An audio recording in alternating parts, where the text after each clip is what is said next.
Hello दोस्तों, स्वागत है हमारे YouTube चैनल में। और आज की क्लास में हम लोग पढ़ेंगे एरर से रिलेटेड क्वेश्चन जो कि पूछे गए हैं SSC CGL 2021 के एग्ज़ाम में। तो ये पार्ट 1 होगा और पार्ट 2 में हम आगे के जो क्वेश्चंस हैं उनके बारे में डिस्कस करेंगे। और ये सभी एरर से रिलेटेड ही क्वेश्चन हैं। और ये एग्ज़ाम आपका हुआ था 13 अगस्त से 24 अगस्त के बीच में जो एग्ज़ाम हुआ था। वैसे तो ये एग्ज़ाम है SSC CGL 2020 का, बट 2021 में ये हुआ था, इसीलिए हमने यहाँ पर 2021 डाला हुआ है। तो 13 अगस्त से 24 अगस्त के बीच में 21 शिफ्ट में इस एग्ज़ाम को कराया गया था। यानी हर एक शिफ्ट में 2 क्वेश्चन एरर डिटेक्शन से आपसे पूछे गए हैं। तो यहाँ पर पार्ट 1 में हम 20 क्वेश्चन सॉल्व करेंगे और फिर पार्ट 2 में हम अगले जो 20 क्वेश्चन होंगे उनको यहाँ पर सॉल्व करेंगे। तो चलिए स्टार्ट करते हैं आज की क्लास को और देखते हैं सबसे पहला जो क्वेश्चन है। तो इसमें had you not reached in time we will have lost our lives. तो ये आपका ए पार्ट हो गया, ये बी पार्ट, ये सी पार्ट और ये आपका डी पार्ट। और आपको यहाँ पर एरर ढूंढनी होती है। वैसे तो एसएससी में आपको यही जो चारों पोर्शन है ये आपको ऑप्शन में दिए जाते हैं, बट यहाँ पर हमने ऑप्शन नहीं रखे। केवल आपको ये बताना है कौन से पार्ट में गलती है, क्योंकि वही जो ऊपर लिखे हुए हैं वही सेंटेंसेस नीचे भी लिखे जाते हैं जब आपको ऑप्शन दिए जाते हैं। तो देखिए यहाँ पर हैड यू नॉट रीच्ड, तो यहाँ पर हैड प्लस V3 है और आप सभी को पता है हैड प्लस V3 फॉलो करता है किसे, वुड हैव प्लस V3। तो ये बेसिकली एक रूल होता है टेंस के अंतर्गत, हम इसे पढ़ते हैं। जब हैड प्लस V3 सेंटेंस के एक तरफ दिया हो कामा के पहले, तो फिर अगले में हम यहाँ पर वुड हैव का प्रयोग करेंगे। तो यहाँ पर विल जो है ये गलत होगा, यानी सी पार्ट में गलती है, ये आपका होगा वुड हैव लॉस्ट। तो वुड हैव भी हो गया और V3 यानी कि क्रिया की थर्ड फॉर्म यहाँ पर लगेगी। अगला क्वेश्चन है you must avoid riding in a crowded bus और travelling in metro during rush hour as both are quite unpleasant experiences.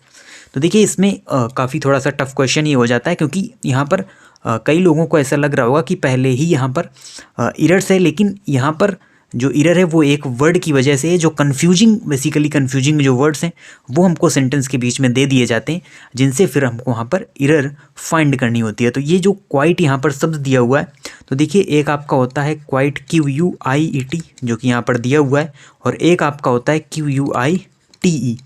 तो देखिए जो क्वाइट होता है इसका मतलब होता है शांत, और जो दूसरा क्वाइट होता है इसका मतलब होता है काफ़ी हद तक। तो यहाँ पर शांत का देखिए कोई सेंस बनता नहीं है, इसीलिए ये क्वाइट यहाँ पर गलत होगा। यहाँ पर जिस क्वाइट का यूज होगा वो होगा QUITE, क्योंकि बेसिकली यहाँ पर ट्रेवलिंग की बात की जा रही है, तो ये क्वाइट का यहाँ पर सेंस नहीं बनता।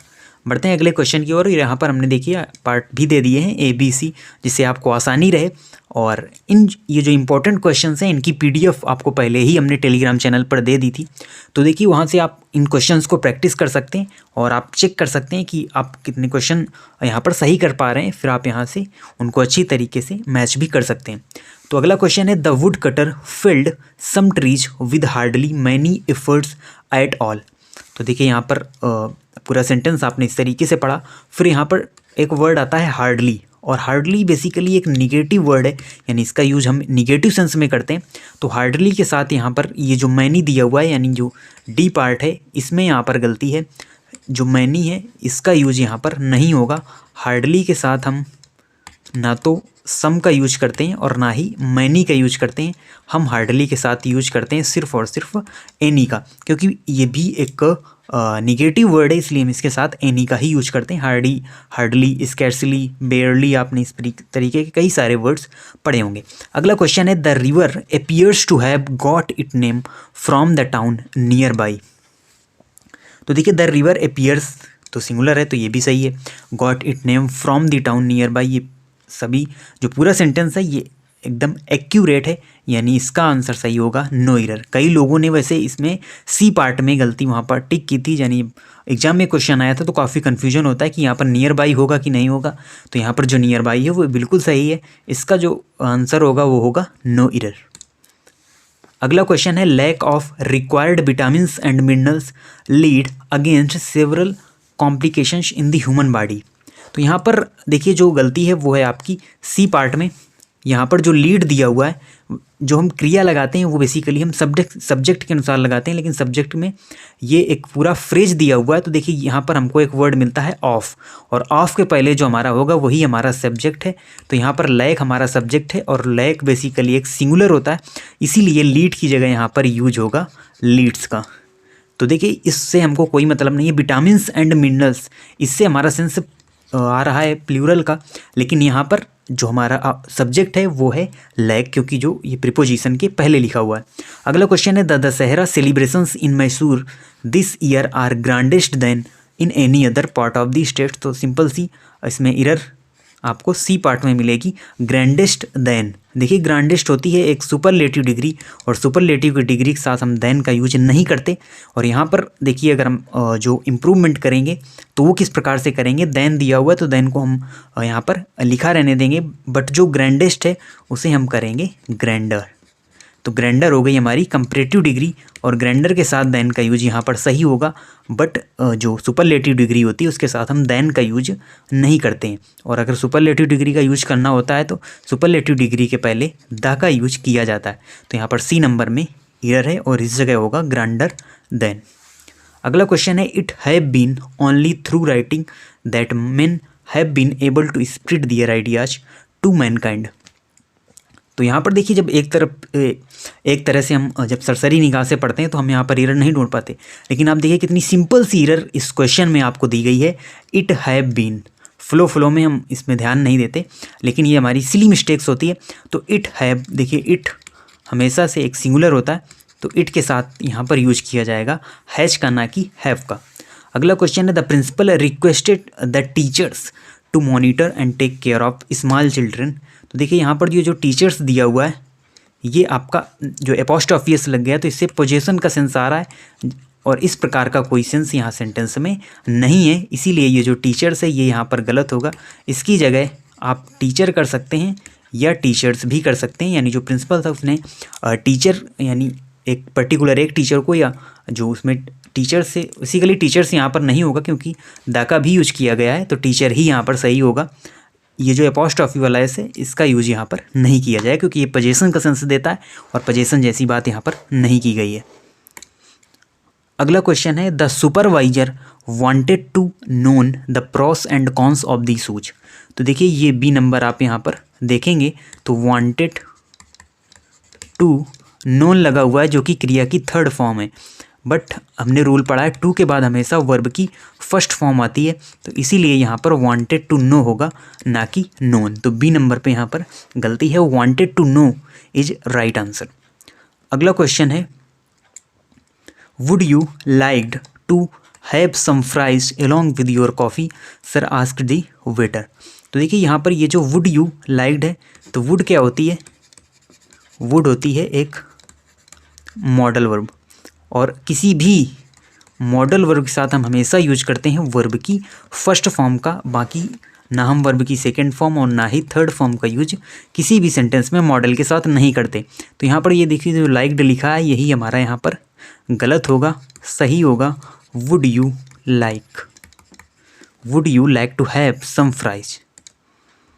अगला क्वेश्चन है, Ram putted the vegetables in the fry pan and after adding some water closed the lid. तो देखिए ये जो वर्ड दिया हुआ है पुटेड, इस प्रकार का वर्ड कोई होता ही नहीं है। पुट मीन्स होता है रखना, और पुट की तीनों फॉर्म पुट ही होती हैं, वो सेकंड फॉर्म हो या थर्ड फॉर्म हो या फर्स्ट फॉर्म हो, तीनों फॉर्म पुट की सेम होती हैं। तो यहाँ पर पुटेड पूरी तरीके से गलत होगा। अगला क्वेश्चन है, the recruiters were pleased to John's domain knowledge and personality. तो देखिए रिक्रूटर्स यहाँ पर प्लूरल है, तो वर यहाँ पर सही होगा। फिर आता है आपका प्लीज्ड, और ये जो टू लगा हुआ है ये यहाँ पर गलत है, क्योंकि जॉन एक लिविंग बीइंग है, या हम ये कह लें एक पर्सन है, और जब भी प्लीज का यूज हम पर्सन्स के साथ करते हैं तो वहाँ पर प्लीज्ड विद का यूज किया जाता है, ना कि टू का। यानी आप किसी से प्रसन्न है तो pleased with John's domain knowledge and personality, तो प्लीज्ड विद का यूज होगा यहाँ पर, ना कि टू का। अगला क्वेश्चन है, won't you please come to help me along this heavy box. तो वॉन्ट यू प्लीज कम यहाँ पर पूरी तरीके से सही है, टू हेल्प मी भी आगे सही है, और यहाँ पर ये जो एलोंग है ये यहाँ पर नहीं होगा, एलोंग की जगह यहाँ पर हम यूज करेंगे विद का। अगला क्वेश्चन है the sea has become an cheap dumping ground for all kinds of waste products. तो देखिए यहाँ पर भी एक सिली और बहुत ही सिंपल सी एरर है, बट फ्लो में हमने फिर यहाँ पर हम ध्यान नहीं देते कई बार। तो देखिए द सी हैज बिल्कुल करेक्ट है, वर्ब यहाँ पर बिकम एन चीप। देखिए ये जो एन चीप लिखा हुआ है ये यहाँ पर सी है, और सी एक कॉन्सोनेंट है, और कॉन्सोनेंट के साथ हम यूज करते हैं ए का, ना कि एन का। बेसिकली कॉन्सोनेंट वर्ड हो लेकिन उसका अगर जो यानी उसका साउंड हो वो अगर वॉवेल की हो तो भी हम वहाँ पर एन का यूज करेंगे, जैसे हम पढ़ते हैं आवर। इसमें वर्ड तो हमारा कॉन्सोनेंट होता है बट हम इसके साथ यूज करते हैं एन का। बट देखिए चीप में कोई भी जो साउंड है वो भी यहाँ पर वॉवेल की नहीं निकल रही है, इसलिए यहाँ पर यूज होगा ए का, तो एन यहाँ पर गलत होगा। A cheap dumping ground is right answer. बढ़ते हैं अगले क्वेश्चन की ओर। अगला क्वेश्चन है they have lived in this apartment since 10 years. तो they have lived in this apartment since, कुछ लोगों को लग रहा होगा कि यहाँ पर सिंस दिया हुआ है यानी टाइम, तो ये होना चाहिए प्रेजेंट परफेक्ट कंटिन्यूअस टेंस, लेकिन ये भी जो आपका स्ट्रक्चर है ये भी सही होता है कि हम हैज़, हैव और प्लस वर्ब थर्ड फॉर्म के साथ भी हम सिंस या फॉर का यूज करते हैं, वो एकदम करेक्ट है। बट यहाँ पर ये जो सिंस है ये आपका नहीं होगा क्योंकि 10 ईयर्स दिया हुआ है, तो यहाँ पर फॉर का यूज किया जाएगा। सिंस होता है निश्चित समय के लिए यूज किया जाता है, और फॉर का यूज किया जाता है जो भी अनिश्चित समय होता है, यानी 10 ईयर्स। अगला क्वेश्चन है the construction of the new business school is led to a sudden rise of population in our area. तो the construction of the new business school वो करेक्ट है, इज लेड टू। देखिए ये है is, और फिर आगे आता है लेड टू, यानी इज प्लस वर्ब की थर्ड फॉर्म। तो ये जो सेंटेंस है ये आपका पैसिव में दिया हुआ है, लेकिन पैसिव जैसी यहाँ पर कोई बात नहीं, यानी जो स्कूल है यानी जो नया बिजनेस स्कूल है इसका जो कंस्ट्रक्शन किया गया ये हमारे एरिया में पॉपुलेशन की सडन राइज देगा, यानी ये ऐसा तो है नहीं किसी दूसरे के द्वारा ये कराया जाए, तो इसलिए यहाँ पर पैसिव का कोई भी सेंस नहीं बनता। तो यहाँ पर या तो आप हैज लेड कर सकते हैं या ओनली लेड यहाँ पर सही आंसर होगा आपका, या आप हैज लेड कर दें या केवल लेड ही यहाँ पर आप कर सकते हैं, लेकिन इज लेड यहाँ पर नहीं होगा क्योंकि पैसिव में हम इसका यूज नहीं करेंगे। अगला क्वेश्चन है he win several accolades for his music compositions. तो देखिए यहाँ पर ही विन, तो यहाँ पर यही जो ए नंबर है यही हमारी पूरी तरीके से गलत होगा, क्योंकि ही एक सिंगुलर सब्जेक्ट है, और सिंगुलर में अगर हम प्रेजेंट की बात करें तो वहाँ पर हम यूज करते हैं यस या ईएस का। तो यहाँ पर आप कर सकते हैं ही विंस, यानी हमको ये तो पता चल गया कि एरर इसमें है, लेकिन विंस यहाँ पर एक सही सेंस नहीं देता, क्योंकि आप खुद ही यहाँ पर वाक्य को पढ़ के जब देखेंगे he wins several accolades for his music composition, यानी वो ऐसा तो है नहीं कि वो डेली बेसिस पर, यहाँ पर प्रेजेंट में अगर आप ही विंस कर देंगे यानी वो डेली बेसिस पर ही अपनी म्यूजिक कंपोजिशन के लिए पुरस्कार जीतता है, यानी वो डेली जीतता है, तो ऐसा सेंस यहाँ पर बन नहीं रहा। इसलिए यहाँ पर सही उपयोग होगा, अगर इम्प्रूवमेंट में ये क्वेश्चन आपसे पूछा जाता है तो यहाँ पर सही यूज होगा, या तो आप ही वॉन कर सकते हैं या ही हैज वॉन कर सकते हैं। तो इन दो में आप कोई भी कर सकते हैं, यानी पास्ट में इसको बना सकते हैं कि उसने अपनी म्यूजिक कंपोजिशन के लिए पुरस्कार जीता, ना कि वह रोज़ जीतता है। लेकिन अगर एरर फाइंड करनी है तो ए पार्ट में ही यहाँ पर एरर होगी।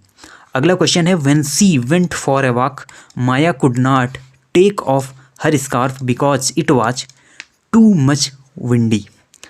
तो यहाँ पर बात करें अगर हम, तो यहाँ पर जो एरर है वो है आपकी डी पार्ट में।